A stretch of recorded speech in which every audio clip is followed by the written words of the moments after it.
क्या हो अगर दुनिया का सबसे खौफनाक राक्षस किसी अंधेरे जंगल में या किसी सुनसान कब्रिस्तान में ना रहता हो, बल्कि वो आपके घर के उसी बंद कमरे में रहता हो जिसकी चाबी पीढ़ियों से परिवार के बड़े बुजुर्ग छिपाते आ रहे हों। ये सच में एक बहुत ही डरावना विचार है। बिल्कुल। और क्या हो अगर वो डर, वो खौफ कोई बाहरी साया नहीं है, बल्कि परिवार की अपनी विरासत का एक हिस्सा है। तो आज हम YouTube के स्कल टेल्स चैनल की एक ऐसी ही रोंगटे खड़े कर देने वाली कहानी का गहन विश्लेषण करने वाले हैं। और ये चर्चा बहुत दिलचस्प होने वाली है। हाँ, क्योंकि हमारा मकसद सिर्फ एक भूतिया किस्सा सुनाना नहीं है, बल्कि उस घुटन, उस मनोवैज्ञानिक सस्पेंस और नर्रा प्रीत के उस भयानक रहस्य की पूरी तह तक जाना है जो सदियों से पीढ़ियों को अपना शिकार बनाता आ रहा है। सही कहा। और देखो, इस तरह की घटनाओं का विश्लेषण करते समय ना सबसे महत्वपूर्ण होता है माहौल और इंसान का मनोविज्ञान। बिल्कुल। इस कहानी की शुरुआत बहुत ही सटीक तरीके से होती है। मतलब शिमला की एक बर्फीली, सुनसान और बिल्कुल शांत पहाड़ी। वहां चंदन, पीटर, सरोज और जसपाल नाम के कुछ दोस्त कैंपिंग कर रहे हैं। रात का वक्त है और सिर्फ एक कैंप फायर जल रही है। और वो ठंड और सन्नाटा, वो अपने आप में डरावना होता है ना? मनोवैज्ञानिक दृष्टिकोण से देखा जाए तो आग के चारों ओर बैठना और अपने ठीक पीछे पसरे हुए घने अंधेरे को महसूस करना, ये इंसानी दिमाग को सीधे तौर पर एक ऐसे आदिम डर के लिए तैयार कर देता है। इंसान को लगने लगता है कि उस अंधेरे से कुछ भी निकलकर सामने आ सकता है। हाँ यार, ये सच में शुरुआत से ही एक बहुत भारी सस्पेंस पैदा कर देता है। मैं आपको बता रहा हूँ, जो कोई भी इसे अकेले सुन रहा है, उसे शायद अपने कमरे की लाइटें जला लेनी चाहिए। बिल्कुल, ये एक अच्छी सलाह है। तो चंदन जब उस कैंप फायर के पास अपनी ये आपबीती सुनाना शुरू करता है ना, तो कहानी अचानक शिमला की उस जमा देने वाली ठंड से निकलकर पश्चिम बंगाल के एक छोटे से गांव की तपती और बेचैन कर देने वाली परिस्थितियों में पहुंच जाती है। एकदम से माहौल बदल जाता है। हाँ, भूगोल पूरी तरह बदल जाता है। चंदन का परिवार मूल रूप से झारखंड का है, लेकिन वो अपने माता पिता के साथ पश्चिम बंगाल में पला बड़ा है। और इस बार उनका गांव जाना किसी छुट्टी मनाने के लिए नहीं था। ये चंदन के दादाजी की अचानक हुई रहस्यमयी मौत के कारण था। देखिए, मृत्यु किसी भी परिवार के लिए एक दुखद घटना होती है, लेकिन यहाँ जो शोक का माहौल है ना, वो सामान्य नहीं है। उसमें एक अजीब सा तनाव है, एक अनकही घबराहट है। बिल्कुल। और वो घबराहट बिना वजह नहीं थी। चंदन जब वहां पहुंचता है तो घर के बाकी लोग रो रहे हैं, लेकिन चंदन अपने दादाजी के शव को देखकर पूरी तरह सन्न रह जाता है। उसने कुछ अजीब देखा था वहां। हाँ, उसने देखा कि दादाजी का चेहरा अचानक बहुत ज्यादा कमजोर और अजीब सा काला पड़ गया था। मतलब ऐसा लग रहा था जैसे मौत ने सिर्फ उनकी जान नहीं ली थी, बल्कि उनके शरीर के भीतर से कुछ और भी बहुत भयानक तरीके से निचोड़ लिया था। बाप रे! यहाँ रुककर अगर हम थोड़ा लोक कथाओं और सांस्कृतिक मान्यताओं के पीछे के मनोविज्ञान को समझे ना, तो ये एक बहुत बड़ा संकेत है। अच्छा, किस तरह का संकेत? कई प्राचीन संस्कृतियों में ये माना जाता है कि अगर मृत्यु के तुरंत बाद शरीर का रंग असाधारण रूप से काला पड़ने लगे या वो सिकुड़ जाए, तो इसका मतलब है कि प्राण स्वाभाविक रूप से नहीं निकले हैं, बल्कि किसी शैतानी या परजीवी शक्ति ने उन्हें खींचा है। ओहो, मतलब कुछ बहुत ही बुरा हुआ है उनके साथ। बिल्कुल, ये सिर्फ एक भौतिक बदलाव नहीं है। ये इस बात का प्रमाण माना जाता है कि मरने वाले इंसान के भीतर कुछ ऐसा था जो मानवीय नहीं था। ये जानकारी तो उस दृश्य को और भी खौफनाक बना देती है। और पता है, शक तब यकीन में बदलने लगता है जब चंदन के पिता का व्यवहार अचानक पूरी तरह से बदल जाता है। वो कैसे? पिता चंदन को इशारे से बुलाते हैं और बहुत धीमी आवाज में कहते हैं कि बिना कोई सवाल किए उनके पीछे आएं। चंदन देखता है कि पिता के हाथ में दादाजी के कमरे की चाबी है और गले में उन्होंने एक बहुत पुरानी और अजीब सी माला पहन रखी है। ये माला वाला हिस्सा बहुत अजीब है। हाँ ना। फिर वो चंदन को लेकर घर के पीछे बनी एक पुरानी जर्जर झोपड़ी तक जाते हैं। उस झोपड़ी में जाने की बचपन से ही घर के सभी बच्चों को सख्त मनाही थी। चंदन को बाहर रुकने का इशारा करके पिता उस झोपड़ी के अंदर चले जाते हैं। इस घटना के पीछे का मनोवैज्ञानिक पहलू बहुत गहरा है। देखिए, किसी भी बच्चे के लिए सबसे बड़ा खौफ तब नहीं पैदा होता जब वो किसी भूत या प्रेत को देखता है। तो सबसे बड़ा खौफ क्या है? सबसे गहरा डर तब बैठता है जब उसके माता पिता जो उसकी सुरक्षा की सबसे मजबूत दीवार होते हैं, अचानक अजनबियों जैसा व्यवहार करने लगे। डरा हुआ और रहस्यमयी व्यवहार। बिल्कुल सही बात है, ये तो है। पिता का उस झोपड़ी के दरवाजे पर जाना और वो पुरानी माला पहनना ये साफ दिखाता है कि वो किसी बहुत बड़ी और खतरनाक जिम्मेदारी को निभा रहे थे।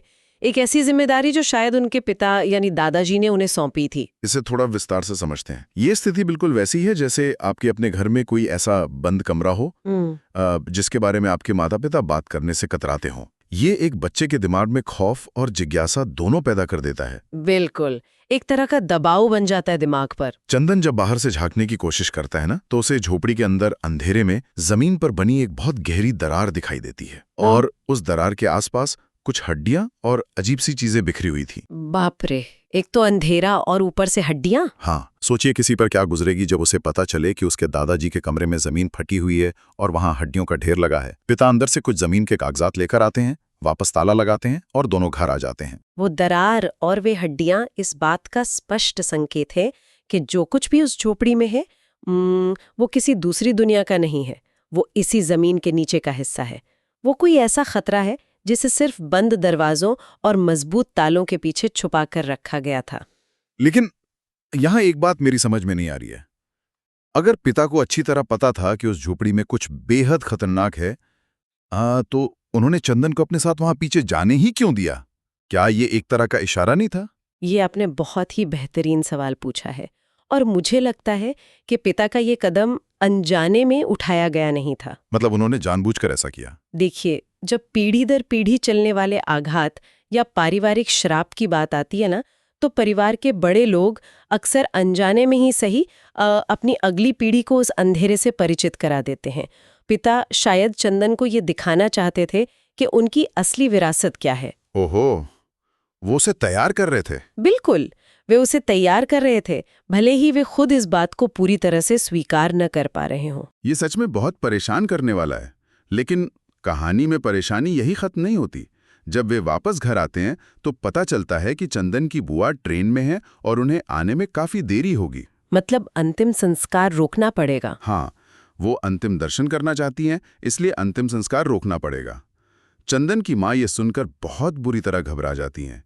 वो पिता से कहती हैं कि बाबूजी के शव को ज्यादा देर घर पर रखना बहुत खतरनाक हो सकता है। माँ की ये घबराहट एक और चेतावनी थी।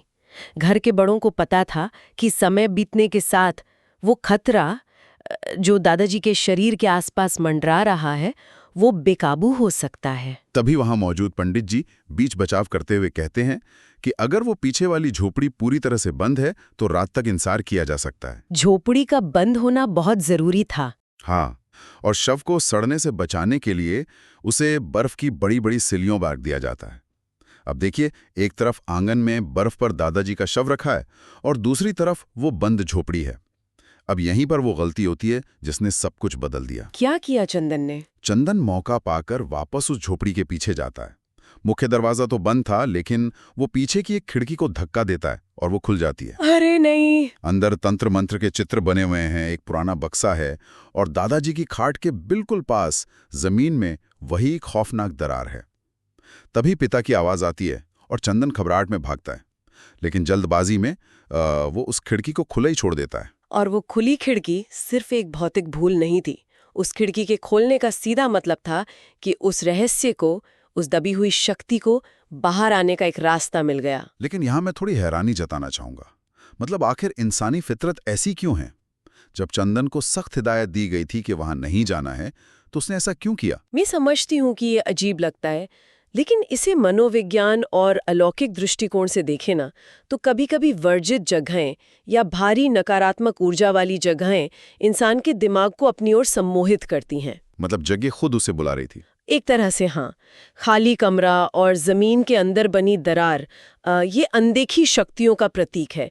हमारा दिमाग खालीपन को बर्दाश्त नहीं कर पाता, वो उसे भरने की कोशिश करता है। चंदन उस झोपड़ी के पीछे सिर्फ जिज्ञासा में नहीं गया था, बल्कि वो दरार उसे एक अदृश्य चुंबक की तरह खींच रही थी। ये एक बहुत ही डरावना नजरिया यार। और इस गलती का अंजाम रात के उस भयानक मंजर में सामने आता है, जहां सस्पेंस अपने चरम पर पहुंच जाता है। रात में क्या होता है? खिड़की खुली छूट गई है, रात आधी हो चुकी है, घर के बाहर बर्फ की सिल्लियों पर दादाजी का शव सफेद कपड़े में लिपटा हुआ है। पिघलती बर्फ की बूंदों के गिरने की छप छप आवाज आ रही है। पास ही गाय के गोबर से बना एक उपला सुलग रहा है, जिसका धुआं माहौल को और भारी बना रहा है। सुलगता हुआ उपला, बर्फ से गिरता पानी और रात का वो सन्नाटा, ये वातावरण किसी भी घटना से पहले एक भारी मनोवैज्ञानिक दबाव बनाता है। चंदन और उसके पिता खुले आसमान के नीचे कुछ दूरी पर सो रहे हैं। पिता गहरी नींद में है, लेकिन चंदन बार बार पलटकर उस शव को देख रहा है। तभी अचानक किसी चीज के खरखराने की आवाज सुनाई देती है। सन्नाटे में वो आवाज बहुत साफ सुनाई दी होगी। बिल्कुल। वो चौंक कर उठता है और जो वो देखता है ना, उससे उसके पूरे शरीर का खून जम जाता है। दादाजी के मृत शरीर के ऊपर कोई अजीब सा दिखने वाला जानवर चढ़ रहा था। जानवर? किस तरह का जानवर? वो कोई आम कुत्ता या बिल्ली नहीं था। उसका आकार और उसकी हरकतें बिल्कुल अस्वाभाविक थीं। चंदन पिता को जगाने की कोशिश करता है, लेकिन वो किसी गहरी बेहोशी में है।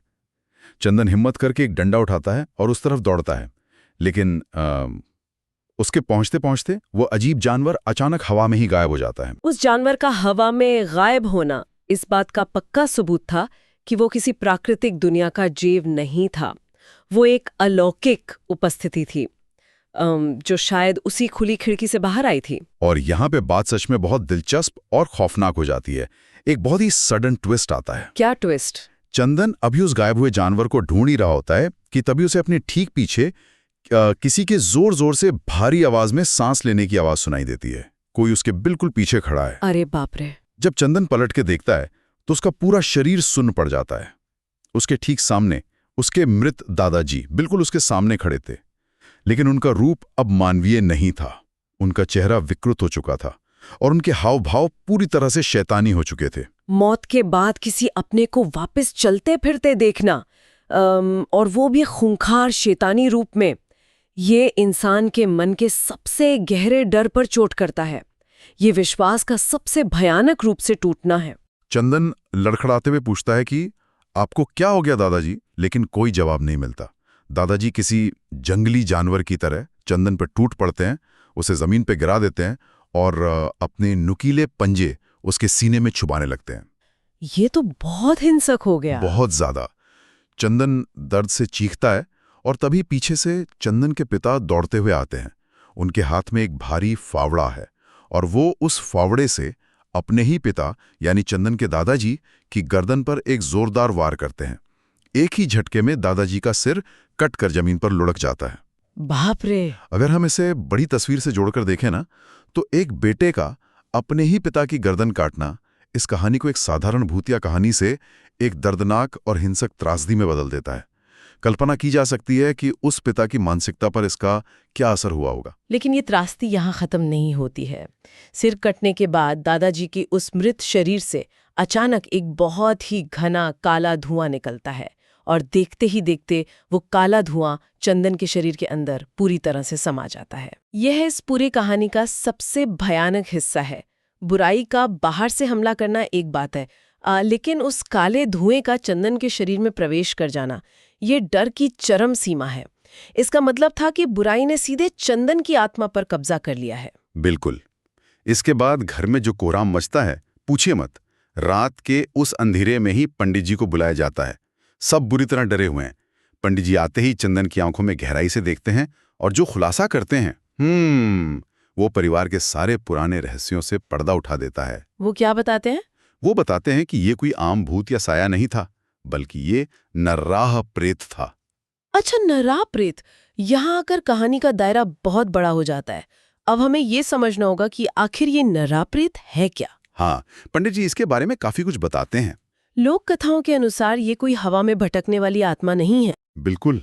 पंडित जी बताते हैं कि नरहा प्रेत मुख्य रूप से झारखंड और पश्चिम बंगाल की पहाड़ियों में रहने वाली माल्टो और सौरिया जनजाति की बहुत ही पुरानी मान्यताओं से जुड़ा हुआ है। ये एक बेहद जिद्दी, खतरनाक और आदिम प्रेत है। इसकी खासियत क्या होती है? इसकी सबसे बड़ी खासियत यह है कि ये मरे हुए मुर्दे खाता है और जिस घर में से रखा जाता है वहां ये जमीन में गहरा गड्ढा करके रहता है। इसीलिए उस झोपड़ी में वो दरार थी। अगर हम इन जनजातियों के इतिहास पर थोड़ा समय बिताएं तो ये बहुत ही दिलचस्प है। माल्टो और सोरिया जनजातियां प्रकृति और पूर्वजों से बहुत गहरा जुड़ाव रखती हैं।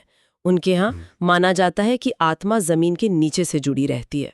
तो ये प्रेत उसी का प्रतीक है। हाँ, नरहा प्रेत उसी जमीन के नीचे की अंधेरी दुनिया का प्रतीक है।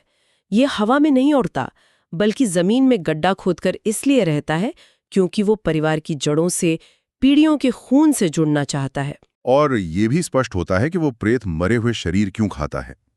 वो मुर्दे खाकर सिर्फ भूख नहीं मिटाता, बल्कि वो उस शरीर के जरिए उस परिवार की ऊर्जा को सोखता है। बहुत खौफनाक मैकेनिज्म है इसका। पंडित जी साफ करते हैं कि अब तक वो नर्राहा प्रेत दादाजी के ही भीतर था और इसीलिए दादाजी को उस झोपड़ी में रहने दिया गया था।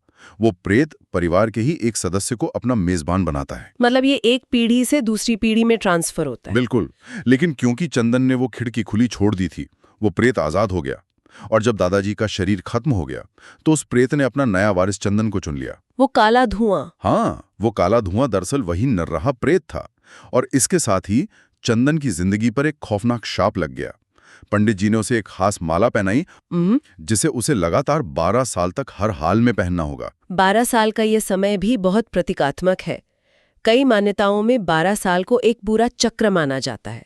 और इस शाप का सबसे डरावना हिस्सा ये था कि हर साल दादाजी की पुण्यतिथि पर चंदन को उसी पुरानी झोपड़ी में, उसी दरार के पास जंजीरों से बांध कर रखा जाता है ताकि वो प्रेत बाहर आकर तबाही ना मचा सके। ये तो एक ऐसी सजा है जो कभी खत्म होती नहीं दिखती।